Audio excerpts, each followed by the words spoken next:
आप सभी का हार्दिक स्वागत है। एक बार फिर आप सभी व्रत की जड़ के बहुत ही अचूक उपाय रावण संहिता में बताए गए हैं, जिसके संपूर्ण जानकारी आज की इस वीडियो में हम आपको देने वाले हैं। ध्यान रखना, यह रावण संहिता की जो भी हम जानकारी सकता है, यानी कि कोई साधन की जरूरत नहीं है। कोई साधन ऋषि मुनि वाले उपाय हम आपको नहीं बता रहे हैं। केवल जो संसारी है, जो अपने जीवन में सूख जाता है, संपदा चाहता है, वही इस उपाय को कर सकता है। देखिए, बहुत ही आसान से उपाय, यह जानकारी बिल्कुल ध्यान से समझना, क्योंकि रावण संहिता एक ऐसा प्राचीन ग्रंथ है जो हमारे जीवन को सुख में बना देता है। और अनेक साधन और अनेक प्रयोग जिसमें है, वह अगर आप कर लेते हैं तो आपका भाग्य उदय में आ जाता है। बरगद की जो जड़ होती है, उसे पहनने से व्यक्ति धनवान बन सकता है। आज के इस वीडियो में हम आपको बरगद की जड़ के कुछ विशेष उपाय बताएंगे कि बरगद की जड़ आपको कब लानी चाहिए, कैसे लानी चाहिए, किन विधि में लानी चाहिए, क्या विधि आपको करना चाहिए, घर में किस प्रकार से इसका प्रभाव पड़ता है, किस प्रकार से आपको सिद्धियां होती है, साथ साथ आपके घर में किस प्रकार से धन का आगमन होता है। सब इस वीडियो के अंदर हम आपको विस्तार से बताएंगे। पूरी जानकारी, पूरी वीडियो अंत तक देखना, क्योंकि हो सकता है कि कुछ जानकारी आपको ऐसे मिल जाए जो आप करके आप धनबाद हो जाए। अपनी किताब रावण संहिता में गरीबी मिटाने के कई उपाय बताएं। कंगाल भी जो बंगाली की कगार पर अगर है, वह भी धनवान बन सकता है। धन प्राप्ति करने के अनेक साधन बताए गए हैं। ध्यान रखना, अगर आपके भाग्य में धन का उदय होता है तो कहीं से भी आगमन होकर ही रहेगा, यानी कि अगर आपकी जीव कहीं से भी आपके जीवन में धन आ ही जाएगा। इसीलिए आज यह रावण संहिता की कुछ ऐसे उपाय जो आपका उदय होता है। हिंदू परंपरा के अनुसार बरगद के पेड़ की पूजा की जाती है। यह पेड़ बहुत ही विशाल होता है। माना जाता है कि इस पर सभी देवी देवताओं का वास होता है। हिंदू धर्म में बरगद के पेड़ का विशेष महत्व माना जाता है। पौराणिक समय से ही इस पेड़ को बहुत ही पूजनीय माना जाता है। इस पेड़ को अक्षयवट भी कहा जाता है। धार्मिक मान्यताओं के अनुसार इस वृक्ष में त्रिदेव यानी ब्रह्मा, विष्णु, महेश विराजते हैं। बरगद के पेड़ को बहुत ही पवित्र और दैव शक्तियों वाला माना जाता है। कुछ खास व्रत त्योहारों में बरगद के पेड़ की पूजा भी की जाती है। कहीं ना कहीं से आपके जीवन में अचानक धन की प्राप्ति होती है। कुछ विशेष जानकारी रावण संहिता के आधार पर बताऊंगा, लेकिन ध्यान रखना, पुरुषार्थ आपको करना पड़ेगा। लेकिन ध्यान रखना है, ऐसा नहीं है कि आप उपाय कर लो और पुरुषार्थ ना करें। उपाय के साथ साथ आपको पुरुषार्थ भी करना पड़ेगा। देखिए, कुछ जानकारी धर्मशास्त्र के अनुसार भी बताएंगे, इसीलिए इस वीडियो को अंत तक बिल्कुल ध्यान रखना है। तो आज ही अगर सच्चे सनातनी है तो चैनल को जरूर सब्सक्राइब कर लेना। क्या आप सनातन धर्म की विशेष उपायों का लाभ उठा सकें? देखिए, सर्वप्रथम जानते हैं कि बरगद की जड़ आपको कब लानी चाहिए। जब आपको ऐसा लगता है आपके जीवन के सभी मार्ग बंद हो चुके हैं, आपके जीवन में किसी भी समस्या का समाधान नहीं हो पा रहा है, कर्ज मुक्ति चाहते हैं, बहुत परेशान हो गए हैं, कभी कभार सोचते हैं कि जीवन ही त्याग दे, तो दोस्तों ऐसी गलती आपको भूल करके भी नहीं करनी है। एक बार इस जड़ के उपाय को करके देख लेना है और आप कभी भी कुछ भी गलत करने के बारे में मत सोचिएगा।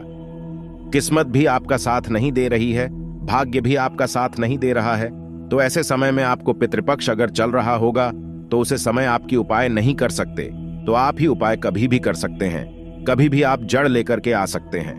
हमारे सनातन धर्म में बताया गया है कि कई पेड़ पौधे होते हैं जिसमें देवी देवताओं का वास होता है। वनस्पति शास्त्र में भी अगर देखें तो बरगद के पेड़ में साक्षात भगवान शंकर और माता पार्वती का वास माना जाता है। उनका स्वरूप भी बरगद का पेड़ होता है, तो इससे बरगद के दिव्या पेड़ की जड़ आपको लेना है। साथ साथ आपके पितरों का भी स्थान माना जाता है। तो सबसे पहली बात, जब गुरुवार के दिन आते हैं तो सर्वोत्तम होता है। दूसरी बात, विशेष पर्व जैसे होली पर पूर्णिमा होती है तो आप जब भी जला सकते हैं। अमावस्या के दिन यानी कि दीपावली भी आप बरगद की जड़ लेकर के आ सकते हैं। शुक्रवार के दिन भी आप बरगद की जड़ लेकर के आ सकते हैं। रविवार को छोड़कर आप किसी भी दिन जड़ लेकर के आ सकते हैं। पूर्णिमा हो गया, अमावस्या हो गया, ऐसे शुभ और दुर्लभ योग में लेकर के आते हैं तो सर्वोत्तम होता है। ज्योतिष शास्त्र में बरगद के पेड़ डीड से जुड़े कुछ ऐसे उपाय बताए गए हैं जिनका इस्तेमाल कर आप अपना भाग्य भी चमका सकते हैं। इस पेड़ से जुड़े कुछ खास उपाय नौकरी और धन की समस्या को भी दूर करते हैं। आइए जानते हैं इन उपायों के बारे में। अब देखिए, आपको करना क्या है। बरगद बहुत लंबी आयु का वृक्ष है और इसे लगाना बहुत पुण्य का काम माना जाता है। हालांकि इसे कभी भी घर के अंदर नहीं लगाना चाहिए। इसे घर के बाहर खुली जगह पर लगाना चाहिए। अगर आप व्यापार में हैं और आपको लगातार घाटा हो रहा है या फिर नौकरी में सफलता नहीं मिल रही है, तो बरगद के पेड़ के नीचे घी का दीपक जलाएं। माना जाता है कि ऐसा करने से व्यक्ति के सारे काम बनने लगते हैं। अगर आपके काम अक्सर बनते बनते बिगड़ जाते हैं, रविवार के दिन बरगद के पत्ते पर अपनी मनोकामना लिखें और इसे किसी नदी में प्रवाहित कर दें। ऐसा करने से मनोकामनाओं की जल्द पूर्ति होती है। धन का अक्सर अभाव रहता है या फिर हाथ में पैसा नहीं टिकता है, तो शनिवार के दिन बरगद के तने पर हल्दी और केसर चढ़ाएं। ऐसा करने से धन प्राप्ति के योग बनने लगते हैं। घर में अक्सर कलह होता है या फिर घर में अक्सर लड़ाई झगड़े होते हैं, तो हर दिन शाम के समय बरगद के नीचे शुद्ध घी का दीपक जलाकर भगवान विष्णु का ध्यान करें। ऐसा करने से घर से सारी कलह खत्म हो जाती है और लड़ाई झगड़े बंद हो जाते हैं। अगर आप अक्सर मानसिक तनाव में रहते हैं, तो बरगद के नीचे हनुमान चालीसा का पाठ करें। इससे भय खत्म होता है और मानसिक तनाव से भी छुटकारा मिलता है। आपको आपके घर से एक सफेद रंग का वस्त्र लेकर जाना है। सफेद रंग का वस्त्र ले ले और आपको क्या करना है, जब भी आप यह उपाय करेंगे, जब भी आपको बरगद की जड़ लेकर आनी है, आपके घर के पास में जो भी नजदीक में जो भी बरगद का पेड़ हो, आपको क्या करना है, जिस दिन आप ला रहे हैं, जैसे पूर्णिमा के दिन ला रहे हैं, तो पूर्णिमा के पहले यानी कि चतुर्दशी तिथि के दिन आपको इस बरगद के पेड़ के वहां पर शाम को जाना है। एक गोल बाटी का दीपक लगाना है और इस बरगद के पेड़ के वहां पर आपको विनती करना है। आपको निमंत्रण देना है कि मैं कल आऊंगा, कल आता है, छुट्टी पर है, मेरी जीवन के सारे समस्या दूर करेगी, इसीलिए यह जड़ लेकर के जाऊंगा। मेरे जीवन में जो भी समस्या है, धन की समस्या है, आप मेरी यह गरीबी मिटा दें। मेरे जीवन से जितना भी शत्रुओं का भाई है, शत्रु जितने भी मेरे पीछे पड़े हैं, उनका भी से हो जाए।